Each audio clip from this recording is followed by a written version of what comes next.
얼마 전에 세상을 떠난 문병란 시인이라는 시인이 있습니다. 그런데 이분이 쓴 희망가라는 시가 있는데 그 시가 이렇게 시작합니다. 얼음장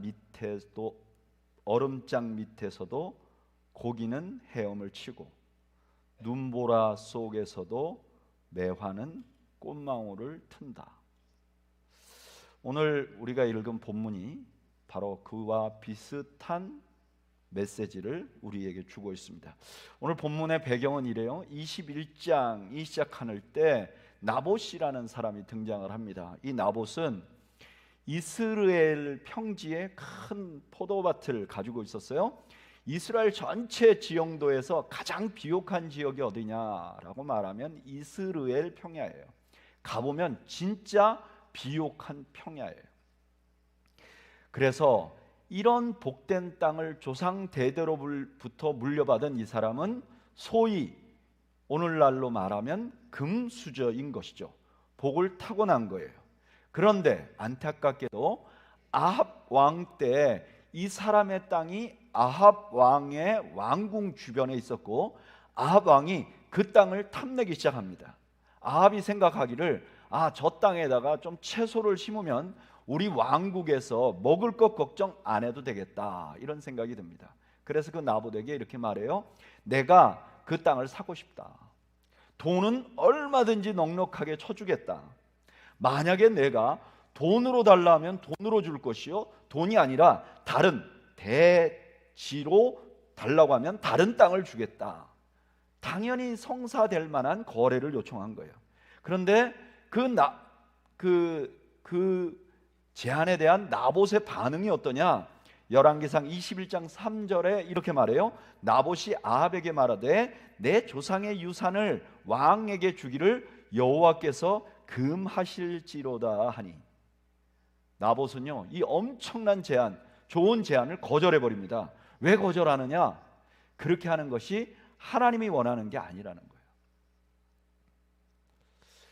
이런 얘기 들으면 믿음 가지고 있는 사람들은 감격이 생깁니다. 여러분, 이스라엘 사람들에게 땅은 그냥 단순히 땅이 아니었어요. 그 땅이라는 것은 하나님께서 애굽에서 꺼내오셔서 가나안 땅을 구획으로 나누어 주고 그걸 하나님이 주신 선물이에요. 그래서 땅은 자신들의 정체성이었습니다. 그래서 이스라엘은 처음부터 땅을 매매하지 못하도록 법을 정했어요. 그런데 이 법이요, 얼마 안 가서 다 허물어집니다. 특별히 사사기 시대만 오면 땅 다 주고 팔아요. 그런데 지금 아합의 시대는 역사상 가장 어두운 시대입니다. 그래서 누구도 믿음을 지키고 있지 않다고 생각하는 이때에 끝까지 믿음을 지킨 사람이 등장을 하는 거죠. 게다가 이 말을 들은 아합 왕이 그동안 수많은 악을 행하고 하나님을 업신여겼던 아합이요, 이 한마디에 그냥 힘을 잃습니다. 뒤로 물러서 버려요. 얼마나 통쾌합니까? 여기까지 얘기가 끝나면 굉장히 통쾌한데 이 이야기를 왕비인 이세벨이 듣습니다. 그리고 그 쪼잔한 자기 남편 왕을 조롱까지는 하지 않지만 좀 무시하는 듯하게 이렇게 말합니다. 아니, 당신은 왕이면서 그거 하나 못 뺐습니까? 나한테 맡겨주십시오. 그리고 이 이세벨이 나봇이 살고 있는 동네의 장로들, 리더들에게 밀서를 보냅니다. 그리고 이렇게 말해요. 나봇에게 누명을 씌워서 죽이십시오. 의인이, 올바른 일을 하는 사람이 이제 위기에 봉착합니다. 이런 위기가 생기면 우리는 누구나가 다 이런 생각이 들어요. 하나님이 이때 좀 특별하게 개입을 해주시면 좋겠다. 삼손 같은 사람 하나 보내가지고 그 동네 사람들이 다 모함했는데 삼손 같은 사람이 딱 나서 이게 무슨 말 하느냐, 그리고 나봇을 보호해주면 너무 좋겠다는 그런 기대가 생깁니다. 그런데 그런 일은 일어나지 않아요. 이세벨은 성읍 장로들에게 부탁만 한 것이 아니라 자기가 비류, 소위 말하면 조직폭력배를 함께 보낸 것 같아요. 이 비류들이 거짓 증거를 막 대서 나봇을 유죄 판결을 주고요, 나봇에게 돌을 던집니다. 나봇은 자기가 그렇게 사랑하고 지키려고 했던 하나님을 저주했다는 죄목으로 죽게 돼요. 거기다가 이 사람이 죽어서 죽은 장소에서 피가 흘러내려가는데 그 흘러가는 물 줄기가 사마리아의 창기들이 목욕하는 곳입니다. 그러니까 누가 봐도 저 사람 참 죄인이구나, 그렇게 모두가 인정되도록 상황이 흘러가 버립니다. 거기다가 아합은 결국 자기가 원하는 땅을 차지해요. 열왕기상 21장 16절에 이렇게 말해요. 아합은 나봇이 죽었다 함을 듣고 곧 일어나 이스라엘 사람 나봇의 포도원을 차지하러 그리로 내려갔더라. 공의는 땅에 떨어졌는데요, 의롭게 사는 사람이 불의한 고통을 당하고 있는데 세상은 너무 평화로운 거예요. 바로 그때 하나님께서 엘리야를 통해서 그 시대의 말씀을 전파합니다. 그게 19절 말씀이에요. 우리 한번 다 같이 읽어볼까요? 열왕기상 21장 19절 읽어보죠. 시작. 너는 그에게 말하여 이르기를 여호와의 말씀이 내가 죽이고 또 빼앗았느냐 하셨다 하고, 또 그에게 이르기를 여호와의 말씀이 개들이 나봇의 피를 핥은 곳에서 개들이 내 피 곧 내 몸의 피도 핥으리라 하셨다 하라. 얼마나 통쾌합니까? 그래서 사람들이 이런 기대가 생겨요. 야, 너 이제 아합, 넌 이제 큰일 났다. 하나님이 이렇게까지 말했으니까 넌 큰일 났다. 그런데요, 이 말이 선포됐는데도 아무 일도 안 일어납니다. 죽은 나봇이 일어나지도 않고요, 그렇게 악행을 했던 아합이 죽지도 않습니다. 이게 바로 엘리야 시대의 상황이었어요. 올바로 사는 사람은 불행을 당하고 죄를 저지르는 사람은 잘 살아요. 하나님의 말씀이 선포되기는 하는데 그 하나님의 말씀이 아무런 능력이 없는 것 같아 보입니다. 그런데요, 이런 일은 단지 엘리야의 시대만 일어난 것이 아닙니다. 성경에 보면 시편 73편을 쓴 아삽이라는 사람이 있는데 이 사람이 살 때도 그런 일이 일어났던 것 같아요. 시편 73편 12절에 이렇게 말해요. 볼지어다 이들은 악인이라도 항상 평안하고 재물은 더욱 불어나는도다. 아삽의 시대 때도요, 악한 일을 하는데 점점 잘 살아요. 아합의 시대만, 또는 아삽의 시대만 그런 게 아니고 하박국이 살던 시대도 그랬어요. 하박국서 1장 4절에 보면 하박국이 이렇게 호소합니다.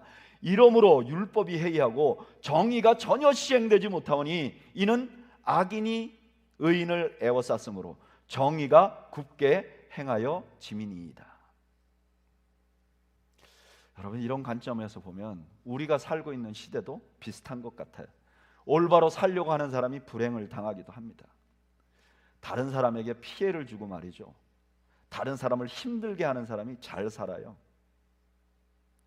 그런 사람이 세상에 너무 많은데 주일이 되면 이렇게 저 같은 목사들이 각 교회에서 설교를 합니다. 그 설교의 내용은 하나님이 지금도 살아계시고 악한 자는 잘 못 될 것이고 선한 자는 잘 될 것이라는 말씀이 선포되는데 그 말씀은 교회 안에서만 울려 퍼지지 내가 살고 있는 삶의 현장에는 아무런 힘이 없는 것 같아요. 왜 이런 현상이 일어나는 걸까요? 살아계시고 능력이 많으신 하나님을 신실하게 믿는 사람에게 왜 불행이 오는 걸까요? 왜 하나님의 말씀을 정면으로 어기고 사는 사람들이 이렇게 많은데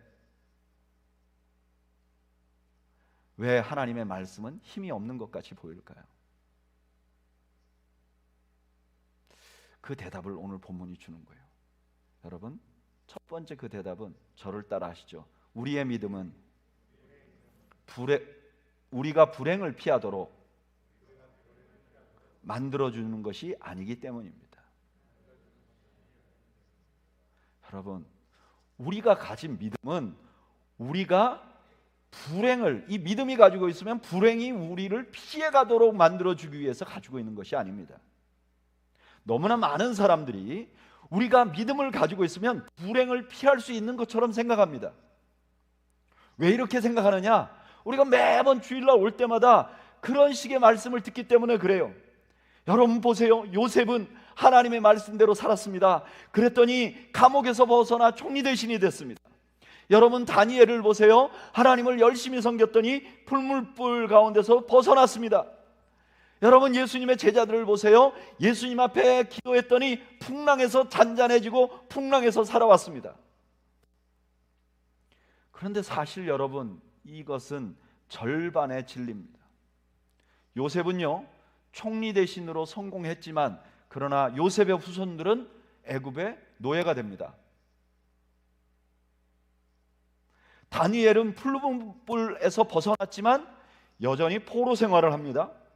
제자들은 풍랑에서는 벗어났지만 요한을 제외하고 제자들은 모두 순교했습니다. 심지어 예수님도 십자가를 피하지 못했습니다. 이와 같이 믿는 사람들도 생각지 않는 불행을 겪을 수 있습니다. 예수를 잘 믿는 사람 중에 장애인이 있을 수 있습니다. 신앙인도 코로나 바이러스에 걸릴 수 있습니다. 신앙인도 가난하게 살 수 있습니다. 믿음 생활을 잘 해도 자녀가 어려움을 당할 수 있습니다. 여러분, 왜 아멘을 안 하세요? 이게 진리입니다. 여러분들 마음에 들 때 아멘 하는 게 아니라 진리에 아멘 해야 합니다. 여러분, 이걸 믿으셔야 합니다. 우리의 신앙은, 우리가 가진 신앙은 우리에게 닥치는 불행을 막는 것이 목적이 아닙니다. 오히려 우리에게 당하는 불행을 보고 낙심하지 않는 것이고 견뎌나가는 것이고, 이 와중에도 하나님을 사랑하는 것이 우리의 믿음인 줄로 믿으시기를 바랍니다. 이것이 진리입니다. 제가 오래전에 받은 편지 하나를 소개합니다. 이 편지를 저에게 보낸 분은 하즈리 엄마라는 분입니다. 제가 읽어드리겠습니다. 보고 싶은 사모님, 목사님, 안녕하세요. 여기 순서가 사모님, 목사님으로 되어 있습니다. 잘 지내고 계시죠? 마음은 지금도 그곳으로 달려갑니다. 하나님의 연단의 시간이 생각보다도 길어요. 남편이 직장을 잃은 지 벌써 4달이 되어가네요. 기쁨으로 맞이한 이 고난이 길어질수록 때로는 힘이 들고 기쁨을 다시 잃어버리고 헤매었다가 또 다시 찾았다가 합니다. 지난주에는 남편이 인터뷰를 하도 잘 보고 평가도 너무 좋아서 우리는 다 일이 잘 된 줄 알았습니다. 그런데 어제 일이 잘못되었다는 소식을 들었습니다. 이 소식을 들을 때 남편이 엉엉 울었대요. 이런 비슷한 일을 벌써 5번쯤 경험한 것 같습니다.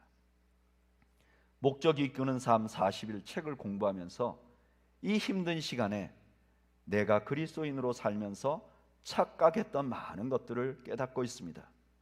하나님 믿는다고 해서 내 뜻대로 삶은 이루어지지 않는다는 거예요. 때로 직장을 오래 잃을 수도, 엄마 집에 거하면서 부딪히고 불편한 힘든 시간들 괄호 열고 엄마가 아무리 잘해줘도 가로 닫고, 삶이 인간적으로 볼 때 안정적이지 않는 이 시간들, 내가 바라는 아픔과 고통과 힘듦이 없는 그리스도인의 삶은 하나님이 이 땅에서 약속하신 적이 없다는 것을, 그 약속은 천국에서 이루어질 것을, 이런 시간에 하나님은 구원의 근거 오직 하나만으로 내가 기뻐하기를 원하십니다. 외양간에 송아지가 없어도 너가 나를 사랑하고 나를 기뻐하느냐고 물으십니다. 하나님의 방법대로 우리에게 먹을 것 괄호 열고 생계만을 공급하시는 것에 관해 만족하시느냐고 물으십니다. 네, 주님이라고 작은 소리로 대답해 봅니다. 내 힘과 의지만으로는 힘들어요. 주님 계속 도와주세요라고 기도합니다. 인생의 낮은 곳에서만 맛볼 수 있는 하나님과의 깊은 교제를 맛볼 수 있도록 기도해 주세요. 산이 소리에게 헬로우 해주세요. 보고 싶어요.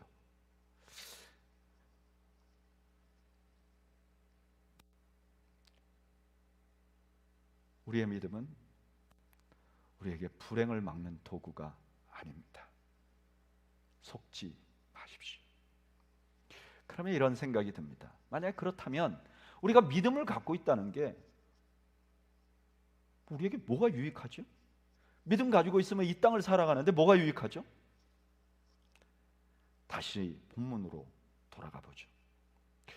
여러분, 오늘 본문은요, 너무나 절망적인 상황을 담고 있어요. 이 본문 내용에선 도무지 희망이라는 걸 찾아볼 수 없어요. 그런데 이 본문을, 이 말씀을 처음 듣는 사람 눈으로 보면 완전히 다른 이야기가 됩니다. 여러분, 열왕기서를 처음 받은 사람은 이스라엘이 망해서 포로로, 바벨론으로 포로 잡혀가 있는 포로인들이 이 말씀을 처음 받습니다. 아합이 살던 시기는 BC 860년경입니다.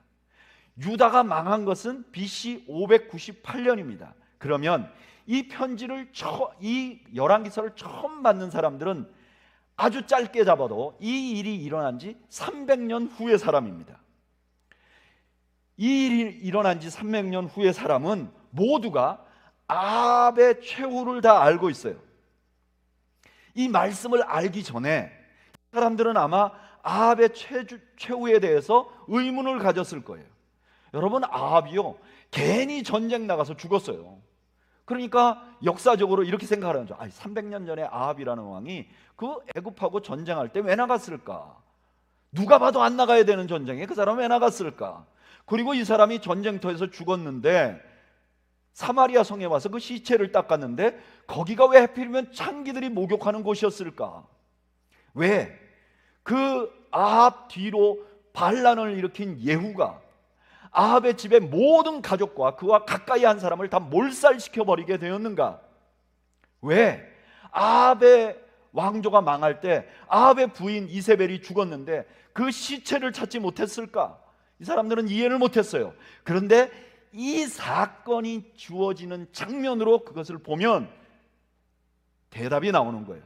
열왕기하 9장 37절, 돌아와서 전하니 예후가 이르되 이는 여호와께서 그 종 디셉 사람 엘리야를 통하여 말씀하신 바라 이르시기를 이스라엘 토지에서 개들이 이세벨의 살을 먹을지라. 그러니까 이 글을 처음 읽는 사람들에게 이 본문이 이렇게 말하는 거예요.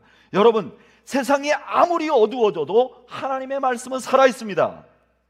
아무리 세상의 공의가 얼어붙어도 그 밑으로 하나님의 역사는 도도히 흐르는 것입니다. 우리가 가진 믿음은 바로 그것을 보게 합니다. 저를 따라 하시죠. 믿음은 절망 밑에 흐르는 하나님의 역사를 보게 합니다. 여러분, 믿으십니까? 우리가 가진 믿음은 이런 역할을 하는 거예요. 불행을 피하게 하는 게 아니라 불행한 세상 밑으로 흐르는 하나님의 역사를 보게 하는 거예요. 믿음이 없이 불의한 세상을 보면 너무 분노가 생깁니다. 믿음이 없이 이유 없는 고통을 겪고 있는 나를 보면 절망합니다. 그러나 믿음은 우리의 육신의 눈으로는 볼 수 없지만 그 밑에 흐르는 하나님의 역사를 보게 합니다. 믿음이 있는 사람일수록, 믿음이 깊은 사람일수록 우리 눈에 세상 사람들은 보지 못하는 하나님의 역사를 보게 되고 하나님의 말씀이 반드시 이루어진다는 확신을 갖게 되는 것입니다. 이것이 믿음입니다. 그래서 믿음을 가진 사람은 불행한 세상 속에서도 하나님을 신뢰할 수 있는 것입니다. 열왕기서 전체가 우리에게 주시고자 하시는 가장 중요한 메시지가 이것입니다. 아무리 세상이 어려워도 하나님은 우리를 방치하지 않습니다. 하나님의 역사는 세상이 꽁꽁 얼어붙어도 그 밑에 도도하게 흐르심을 믿기 바란다고 하는 것이 열왕기서의 주요 메시지입니다. 그리고 이것은 사실입니다. 이 사실을 가장 최근에 우리에게 피부에 와닿게 증거한 사건이 무엇인가? 바로 중국 교회의 역사입니다. 중국은요, 서양 선교가 시작될 때 가장 중요한 타겟 중에 하나였습니다. 선교사들이 그 선교가 막 시작될 때 가장 가보고 싶어 했던 것이 인도와 그리고 중국이었습니다. 중국의 초창기에 수많은 선교사들이 와서 굉장히 애를 써서 한 부족이 다 예수 믿기도 하고 여러 역사들이 일어납니다. 그런데 중국이 공산화돼 버립니다. 그래서 선교사들이 다 추방됩니다. 선교사들이 추방되고 나서 중국에는 더 절망적인 소식이 들립니다. 문화혁명이 일어났다는 거예요.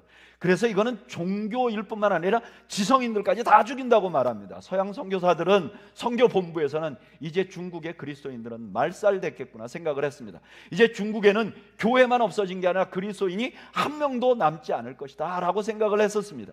그런데 개혁개방이 일어나고 나서 서양의 선교사들이 놀래 자빠졌어요. 왜냐하면 중국 교회가 다 가정교회로 변해가지고 예전에 자신들이 떠날 때보다 훨씬 더 많은 그리스도인들이 있었습니다. 그리고 고난과 핍박을 견뎠던 그 가정교회 리더들이 개혁개방이 일어나고 나서 목숨을 걸고 계속 복음을 전해서 한때는 중국 전체에 그리스도인이 1억일 것이다 라고 말했습니다. 이게 중국 정부에 두려움을 준 거죠. 여러분, 이런 일은 역사에만 일어나는 일이 아닙니다. 우리 모든 그리스도인의 삶에 일어납니다. 우리가 절망스러운 일을 경험할 수 있습니다. 그러나 그 어떤 절망도 우리 혼자 경험하지는 않는다는 것을 믿으시기를 바랍니다. 어떻게 보면 우리가 절망스러울수록 하나님은 더욱 일하시는 것 같아요. 여러분 생각해 보세요. 여러분들이 신앙생활과 간증들을 듣잖아요. 근데 그 간증들은 하나님이 특별히 개입한 것이 간증입니다. 그런데 그 간증의 배경은 어때요? 평안할 때인가요? 아니죠. 고난 중에 있을 때 간증이 생기는 거죠. 이것은 고난 중에 있을 때 우리 하나님이 더욱더 우리의 삶에 역사한다는 것을 보여주는 거예요. 여러분, 우리가 갖는 믿음은 우리를 불행에서 막아주지 못합니다. 그러나 어떤 상황에서도 우리를 위해 일하시고 우리와 동행하시는 하나님을 보게 하는 시각을 갖게 해줍니다. 저는 여러분들이 이것을 보시는 은혜가 있기를 주님의 이름으로 축복합니다. 그런데 오늘 본문을 한 걸음만 더 들어가서 보면 이 본문은 하나님의 역사를 보는 게 아니라 포로로 잡혀가 있는 이스라엘 백성들에게 놀라운 소망을 주는 본문이라는 것을 알게 됩니다. 열왕기상 21장 19절 말씀을 우리가 다시 한번 읽어보겠습니다. 읽어보죠. 시작. 너는 그에게 말하여 이르기를 여호와의 말씀이 내가 죽이고 또 빼앗았느냐 하셨다 하고, 또 그에게 이르기를 여호와의 말씀이 개들이 나봇의 피를 핥는 곳에서 개들이 내 피 곧 내 몸의 피도 핥으리라 하였다 하라. 여기 아합의 죄목이 뭐냐면은 죽이고 빼앗은 거예요. 근데 놀라운 것은요, 이 죽이고 빼앗은 것이 지금 포로로 잡혀가 있는 바벨론이 이스라엘에게 한 짓이에요. 바벨론이 이스라엘에 와서 뭐 했냐? 사람을 죽이고 그 땅을 빼앗았어요. 그리고 게다가 참 하나님인 선지자 예레미야가 그 바벨론에 대해서 이렇게 예언했어요. 너희는 나라들 가운데 전파하라, 공포하라, 깃발을 세우라, 숨김없이 공포하여 이르라. 바벨론이 함락되고 벨이 수치를 당하며 무로닥이 부스러지며 그 신상들은 우상들은 부스러진다 하라. 자, 포로로 잡혀가 있는 이스라엘 백성들 눈에 바벨론은 자기들에게 악을 행했어요. 그런데도 지금 너무나 건재해요. 게다가 바벨론에 대해서 하나님의 예언자가 망할 것이라 그랬는데 바벨론은 더 건강해 보여요. 절대 망할 것 같지 않아요. 그러나 나봇의 포도원 이야기를 통해서 보면 아합 시대 때 아합이 그렇게 당당했는데 엘리야의 예언으로 아합이 망하듯이 똑같은 죄를 저지른 바벨론도 결국 망하게 될 것이다. 왜냐? 하나님은 살아계시고 하나님이 그렇게 말씀하셨기 때문입니다. 분명히 나봇의 이야기는 절망적인 이야기예요. 그런데 그 절망적인 이야기가 포로로 잡혀간 이스라엘 사람들에게는 완전히 다른 이야기가 되어 이 사건은 아무리 어두운 상황 속에서도 하나님이 그들과 함께하고 하나님의 역사는 흐른다는 것을 보여준과 동시에 언젠가는 너희를 압제하는 바벨론도 망할 거라는 소망을 주는 것입니다. 그래서 나라 잃고 바벨론에서 포로 생활하는 사람들의 관점에서 보면 이 이야기는 놀라운 소망의 이야기입니다. 그럼 우리가 이런 질문이 생길 수 있어요. 왜 하나님은 이런 절망적인 이야기를 가지고 포로로 잡혀가 있는 사람들에게 소망을 주실까? 그냥 좋은 얘기로 소망을 줘도 되잖아요. 근데 왜 절망적인 이야기로 소망을 주실까? 나봇의 포도원을 뺏기는 이 사건 이후 아주 오랜 후에 이스라엘에는 그 나봇과 비슷하게 죽은 분이 등장합니다. 이분은 아무 죄도 저지르지 않았어요. 이분이 한 일이라고는 그냥 하나님의 말씀만 전했습니다. 이분은 죄가 하나도 없는 분이었어요. 그래서 의인이라고 말했어요. 그런데 거짓 증언에 의해서 기소를 당합니다. 마태복음 26장 59절에서 62절에 보면 아주 분명하게 이들이 거짓 증거를 댔다는 것을 증언해 줍니다. 게다가 죽을 때도 너무너무 처참하게 죽습니다. 많은 사람들이 이분이 하나님의 아들이라, 이분처럼 하나님을 잘 순종한 사람은 없다고 생각하는데 이 사람이 죽을 때 아무런 기적도 일어나지 않습니다. 얼마나 이 사건이 비참하게 보였는지, 이 상황이 얼마나 그를 따르던 사람들에게도 절망을 주었는지 그 사람이 살아있을 때 이렇게 말했습니다.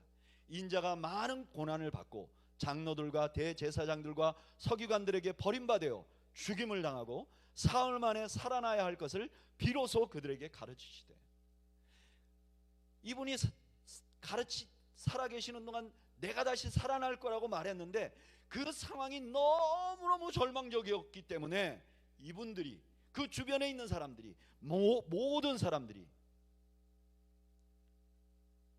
그걸 기대도 하지 않았어요. 그가 살아있을 때 그의 말은 굉장한 능력이 있는 것 같았지만 지금 십자가에 처형된 이후 그의 말은 너무나 초라하게 보였습니다. 그런데 그가 죽은 지 3일 후에 부활합니다. 부활하심으로 그가 하나님의 아들이라는 사실을 증명하는 것입니다. 그가 하나님의 아들이었다는 사실은 하나님께 지속적으로 대적하던 세상을 아직 포기하지 않았다는 증거가 됩니다.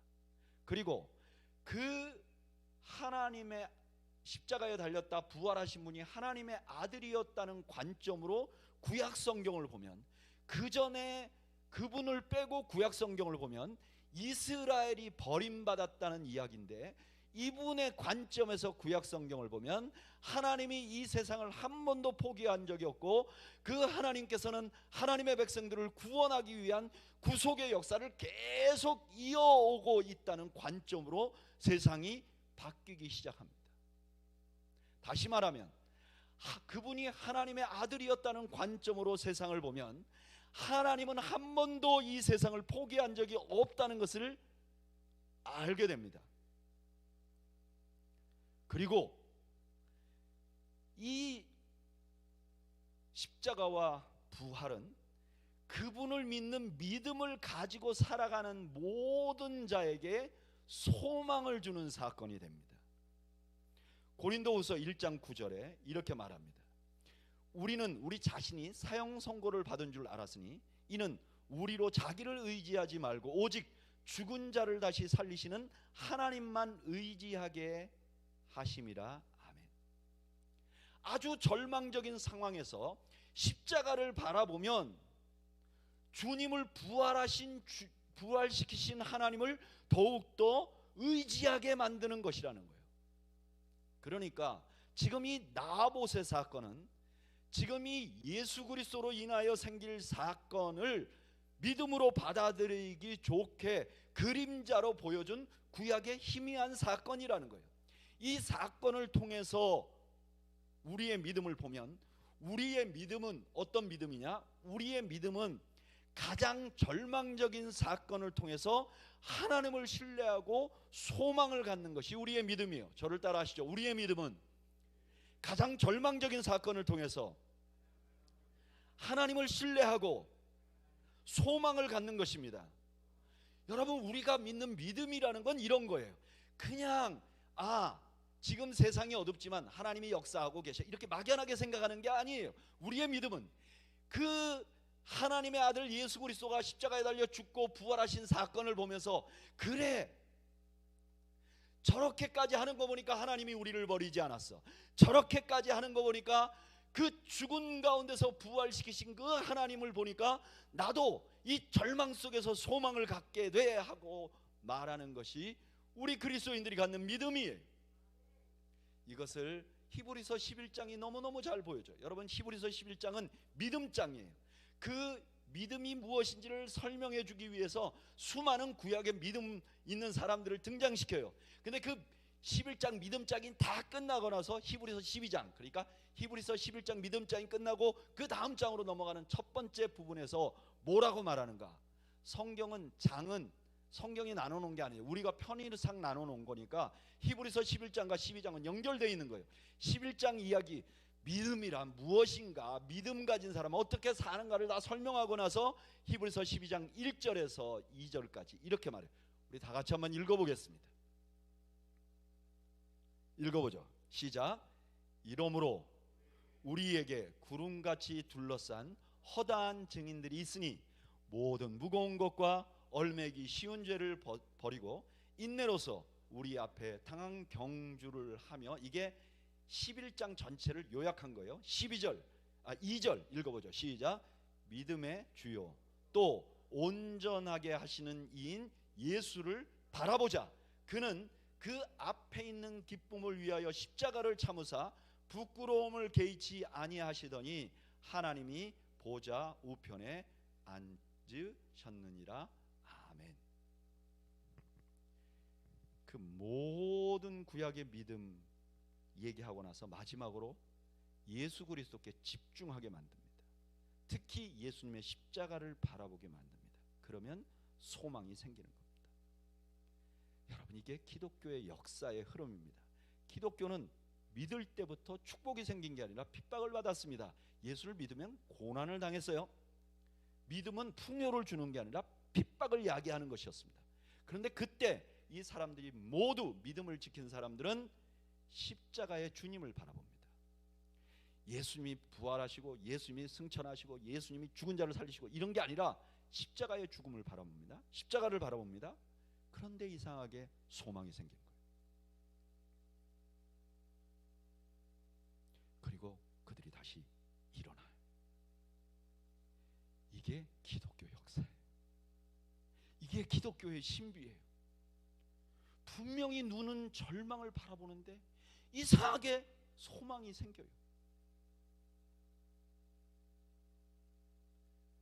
폴란드에 생키에비치라는 한 분이 계셨어요. 근데 이분이 살던 시기가 너무너무 절망적이었어요. 폴란드가 제정 러시아에게 속국이 돼서 사는데 우리나라 일제시대처럼 차별이 심해갖고 이 폴란드 사람들은 인간 대접 못 받는 거예요. 그래서 모든 젊은 사람들이 막 좌절해요. 그래서 이분이 소설가였는데, 내가 이 폴란드 민족을 위해서 내가 소망을 주는 소설을 하나 써야 되겠다. 무슨 소설을 쓸까? 그러다가 이분이 쓴 소설이 뭐냐? 쿠어바디스예요. 이 쿠어바디스라는 소설은 어디서 영감을 얻었느냐? 기독교 초기 이렇게 전승, 성경이 아니고 전승 가운데 사도 베드로가 막 핍박을 당하니까 그 핍박 때문에 피해서 로마를 떠나요. 로마에 목회자였는데 떠나요. 그래서 떠나서 가는데 거기서 예수님을 만났다 그랬죠. 그래서 이 사도 베드로가 쿠어바디스 도미네, 주님 어디로 가십니까? 이렇게 말했어요. 그랬더니 예수님이 나는 다시 십자가에 못 박히려고 로마로 들어간다. 내가 어린 양을 돌보라고 했는데 어린 양을 돌보지 않고 가니 내가 가서 죽어야 되겠다. 그 말 쿠어바디스에서 따옵니다. 그리고 이분은 핍박 가운데서 믿음을 지키고 결국 네로 황제 죽고 해피엔딩으로 끝나는 이야기 소설을 쓰고 그 제목을 쿠어바디스라고 붙입니다. 이분은 기독교의 믿음이 뭔지 알았던 거죠. 절망에 빠진 폴란드가 바라볼 것은 십자가의 예수님이었던 거예요. 실제로 이 소설은 수많은 폴란드 사람들에게 소망을 주었고, 폴란드가 2차 대전에 참여했을 때 2차 대전에 참여하는 군인들에게 폴란드에서 성경과 이 쿠어바디스라는 책을 공급했다는 거예요.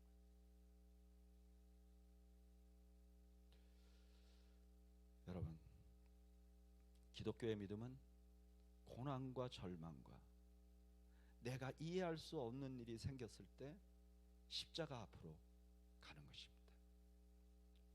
그리고 십자가에 달리신 예수님을 바라보는 것이죠. 저는 개인적으로 이런 경험이 너무 많습니다. 참 이상해요. 내가 억울할 때가 있고, 내가 고통스러울 때가 있고, 내가 절망스러울 때 풍랑을 잠잠케 하신 예수님을 묵상하면 이상하게 소망이 잘 안 생겨요. 근데 너무 절망스러울 것 같은 십자가의 예수님을 바라보면요, 너무너무 이상하게 소망이 생겨요. 너무너무 이상하게 위로가 돼요. 너무너무 이상하게 힘이 나요. 사랑하는 여러분, 우리가 살아가는 세상은 여전히 문제가 많습니다. 우리 눈에 낙심할 만한 일이 우리 인생에는 계속 밀어납니다. 그런 세상을 살아가는 우리에게 하나님은 이렇게 말씀하십니다. 십자가를 바라보세요. 그리고 그 안에서 소망을 찾으세요. 저는 여러분들이 십자가에서 소망을 발견하는 은혜가 있기를 주님의 이름으로 축원합니다. 우리 그런 마음을 담아서 찬양을 드리겠습니다. 이 찬양의 가사를 보면 이렇게 되어 있어요. 무엇이 변치 않아 내 소망이 되며 무엇이 한결같아 내 삶을 품으리.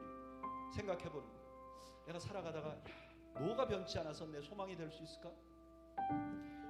뭐가 한결같아서 내 삶을 품어줄까? 누가 나를 만족해하고 어디서 내 영이 쉬고 내가 누구를 기다릴 수 있을까? 십자가.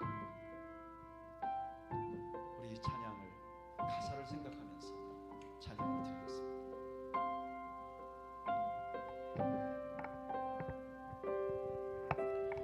무엇이 변치 않아 내 소망이 되며 무엇이 한결같아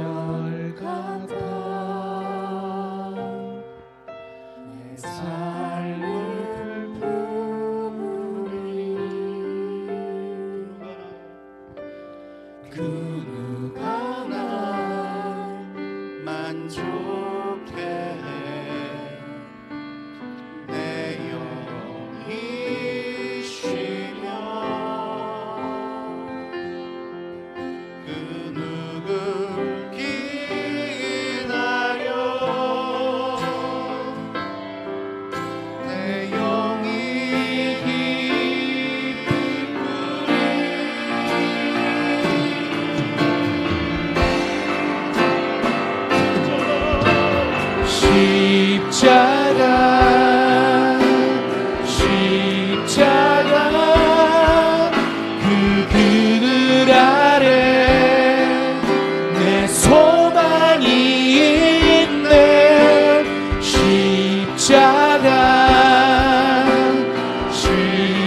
십자가 내 그늘 아래 내 생명이 있네.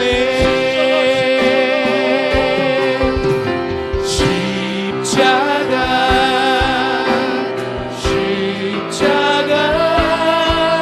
그 그늘 아래 내 소망이 있네. 십자가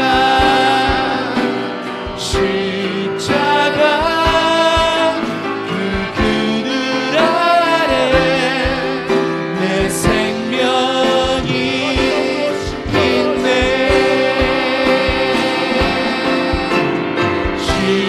십자가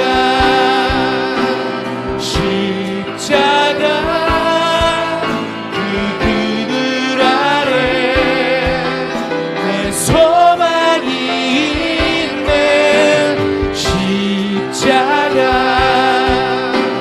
십자가 그 그늘 아래 내 생명이 있네. 우리 이 시간 기도하겠습니다. 오늘 예배 나오시면 우리가 살아가는 삶에 내가 참 생각지도 못했던 일을 경험하며 우리 마음이 참 무너집니다. 어떤 때는 마음만 무너지는 게 아니라 내 주변에 있는 사람들이 다 싫어져요. 심지어는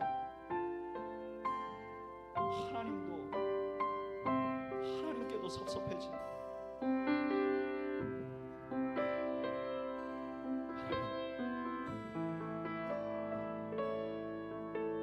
믿음의 눈을 뜨고 다시 한번 주님의 역사를 보시기 바랍니다. 내 삶에 일어나는 현상이 아니라 이제까지 나를 지켜주셨고 나도 부인할 수 없는 일들이 있지 않습니까? 내 삶의 역사에 주었던 하나님의 은혜가 있지 않습니까? 내가 가끔이라도 성경을 읽을 때 마음에 부딪히고 나를 새롭게 해줬던 그 하나님의 말씀들이 있지 않습니까? 우리 이 시간에 한번 기도하면 좋겠어요. 주님, 내가 나의 삶의 현상을 보고 낙심하지 않게 해주옵소서. 내게 믿음의 눈을 주시옵소서. 하나님의 역사를 보게 하시옵소서. 하나님의 마음을 보게 하시옵소서. 하나님, 나를 도와주옵소서. 내게 믿음을 더하여 주옵소서. 우리 이 시간에 한번 나아같이 하나님 앞에 기도하겠습니다. 우리 함께 기도하겠습니다. 하나님, 우리 아버지 하나님, 우리 아버지 하나님,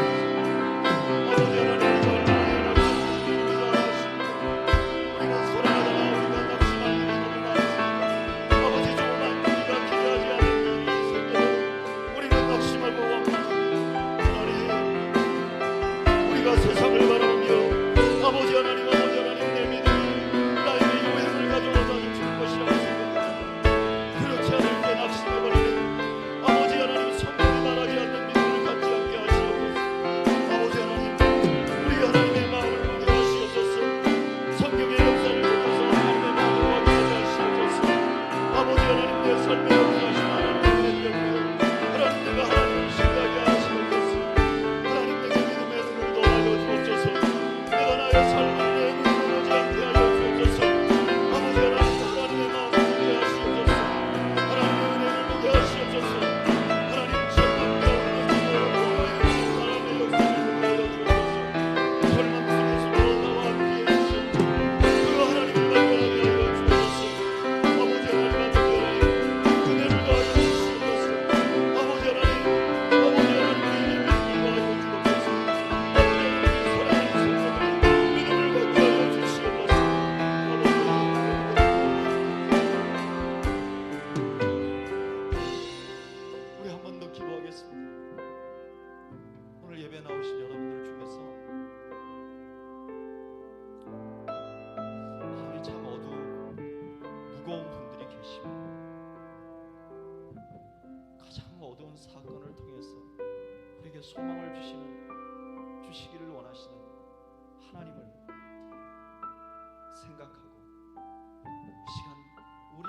십자가를 지신 예수님을 다시 한번 묵상해 보죠. 그리스도 예수께 초점을 맞추고 내가 가진 많은 문제점을 보는 게 아니라 십자가에 달리셔서 나를 위하여 죽으신 예수님을 우리 한번 잠시라도 묵상을 해보죠. 우리 시간 잠시 동안 묵상하겠습니다. 우리 자꾸 눈을 감고 우리 구주 예수 그리스도, 나를 위하여 십자가를 지시고 나의 죄를 사해 주신 그 주님을 잠시 묵상하겠습니다. 기도하겠습니다. 아버지,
사랑하는 형제와 자매들 중에서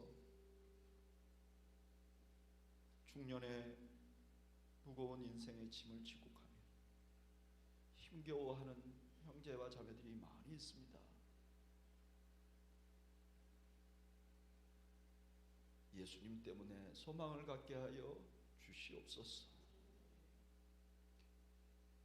우리 사랑하는 형제와 자매들 중에 자녀 때문에 마음 졸이고 아파하며 기도하는 형제와 자매들이 있습니다. 예수 그리스도의 십자가 때문에 소망을 가질 수 있도록 은혜를 베풀어 주시옵소서.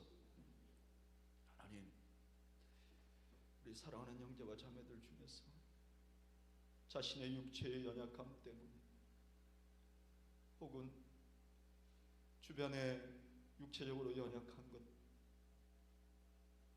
때문에 고생하는 가족들이 있는, 그것 때문에 낙심하고 힘들어하는 형제와 자매들도 있습니다. 예수 그리스도의 십자가를 바라보고 이겨나갈 수 있도록 주여 은혜를 베풀어 주시옵소서. 우리 모두에게 하루하루 살아갈 힘이 없고 지쳐있고 낙심하고 쉴 곳이 없는 우리 모두가 십자가를 바라보고 소망을 얻는 은혜를 더하여 주시옵소서. 그래서 우리 공동체 안에 단 한 사람도 환경 때문에 낙심하는 사람이 없도록 주여 은혜를 베풀어 주시옵소서. 이제는 우리 주님 예수 그리스도의 은혜와 하나님 우리 아버지의 그 크신 사랑과 성령님의 함께 하심 돌보시는 역사, 오늘 십자가를 바라보고 우리의 삶의 고난을 이겨나가기로 다짐한 죄 백성들 머리 위와 저들의 가정과 생업 위에 지금으로부터 영원 무궁토록 함께 있을지어다.